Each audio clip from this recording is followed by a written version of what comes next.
I've worked with over 600 Latino professionals, and what I found is something fascinating. The ones who break through their fluency, the ones who actually start feeling like themselves when speaking English, aren't the ones that only focus on grammar or only focus on vocabulary. No, they all have one thing in common. They changed how they listen. And I'm not talking about the ability to understand others only. No. While everyone else was only focused on speaking practice, these Latinos were focused on understanding how the listening is connected to their identity.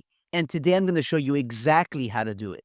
Why listening is more than just understanding. Look, I know you understand English perfectly. When you watch movies, listen to music, you probably understand like 95% of what people say, right? But here's the thing, you're only focusing on what people are saying and not how they're saying it. For example, two phrases. Someone says, let's touch base on this. And someone else says, let's meet about this. You think both of these phrases are exactly the same, but they're not.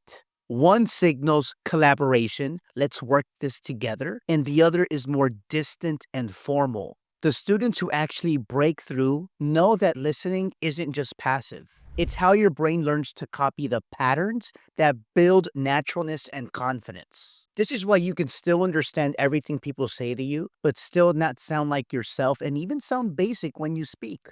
You're absorbing the content, but you're missing the phrases that build your fluency identity. Your brain is constantly cataloging everything that it hears. And those patterns, the ones that you believe, for example, these two phrases are exactly the same, they mean the same thing. Your brain starts to believe that, and that starts affecting your identity. Point two, what you should actually listen for. Advanced speakers don't just listen to understand, they listen on purpose for three specific things. First, they listen for phrasal verbs and collocations that signal belonging. They understand that there's a big difference between a phrasal verb and its basic counterpart. For example, figure out versus solve. You might think these are the same, but no. Figure out has a sense of completion embedded into that verb. That word out many times in English signals completion. For example, that's why we say find out, figure out, knock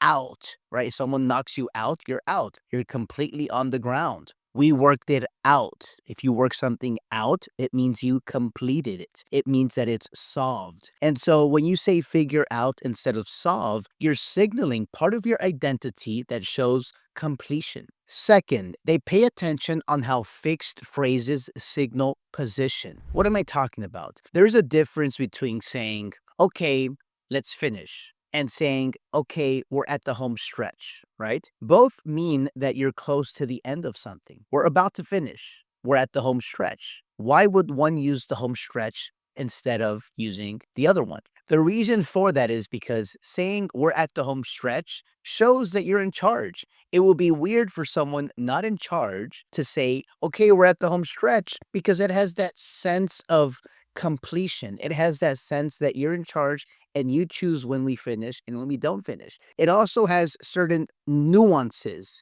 What do I mean? By saying we're at the home stretch, you're also signaling to the person, okay, start preparing to finish, start wrapping up, start finishing what you're doing because we're about to close or we're about to finish this project. It signals authority. That's the difference between saying, let's finish this or we're about to finish and we're at the home stretch. Third, they notice how the same message is transmitted differently depending on the person's identity. For example, we'll take a specific context with two different roles, and let's see how each role reacts to it. Both these roles are the manager and the worker, the junior. Now, let's say both of these people find themselves in a situation where they're surprised about something that they didn't expect to happen happened. For example, a meeting went better than they expected. The subordinate, the worker, might say, wow, I didn't expect the meeting to go so well. And that's totally fine. But the manager is going to say it differently. How? They're going to say something like, I will say this, or I'll say this. That meeting was better than I expected. What's the difference? Well, the junior is just expressing counter expectation. They didn't expect the meeting to go so well. And so they say, well, the meeting went better than I expected. But the manager is going to show not only that he's surprised, but maybe even a little impressed by it. But how does he transmit that? Well, there are several things happening here. One thing, he's using, I will say this. This is a hedger. This is a softener. This is something that's preparing the other person for what you're about to say. I will say this. It's preparing the person. Just by preparing the other person, you're already signaling authority and that you're socially aware.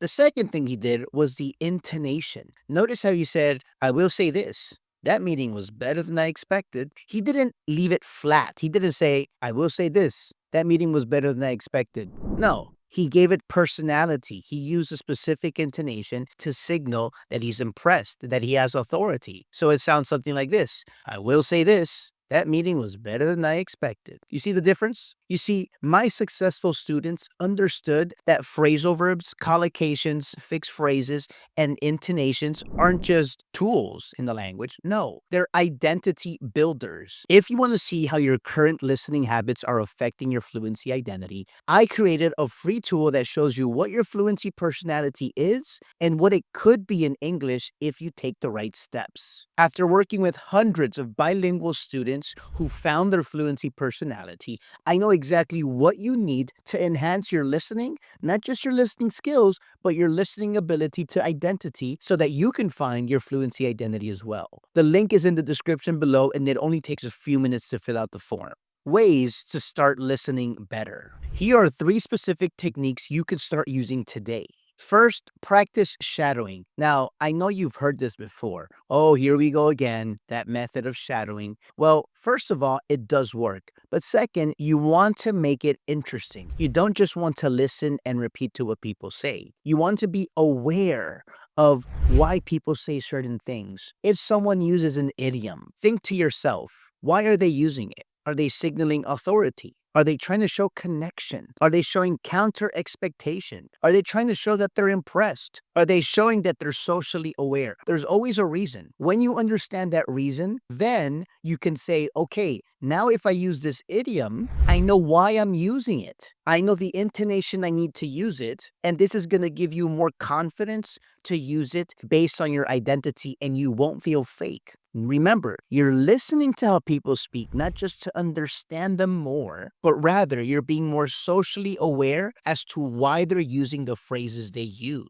There's always a reason. And when you do this, you're creating a list of idioms and phrasal verbs in your back pocket, something that you can use right away, but you're not just guessing. Am I using it right? Am I being understood? Am I sounding fake? And that way you don't freeze mid-sentence. Second, choose content that matches your identity. There's a great YouTube channel, it's called Charisma on Command, and it analyzes actors based on their personality. I would highly recommend that you search for actors that match your personality. If you want to be more of a leader, look at videos on Chris Hemsworth. Notice how he's actually a natural born leader. If you want to be more charismatic, funny, you want to be the jokester, look at Robert Downey Jr. He's got that personality naturally. If you want to be more of a friendly connector, look at Tom Holland. He's very charismatic, but he's more friendly. He earns his respect that way. Absorb content that matches your identity, not content that contradicts it. And third is pretty much a recap of everything we've spoken about, my students. Become socially aware to the people around you, their position, their role, and the phrases that they use. You can do this in real life. You can do this in meetings. You can do this in casual conversations. You can do this even with TV shows and movies. The actors chosen are chosen for a very specific reason. The phrases that they're given to use in the script aren't random. They match the actor's personality, at least in that moment.